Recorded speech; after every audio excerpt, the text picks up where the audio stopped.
If you want to download Proton VPN on your PC, the safest way is to get it directly from the official Proton website.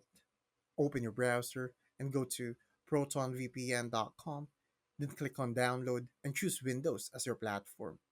It will download an installer file, usually named Proton VPN Setup.exe or something. Once it finishes, open the installer, click Next, accept the terms, and let it install on your computer. After installation, launch the app and sign in using your Proton account. If you don't have one yet, you can create a free account on their website, which gives access to a few free servers. Once logged in, you'll see a list of countries and servers. Just click Connect to secure your connection.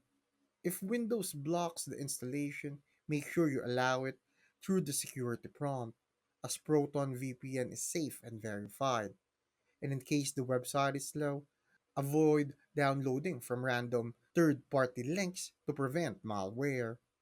Proton VPN also offers an open VPN configuration if you prefer manual setup.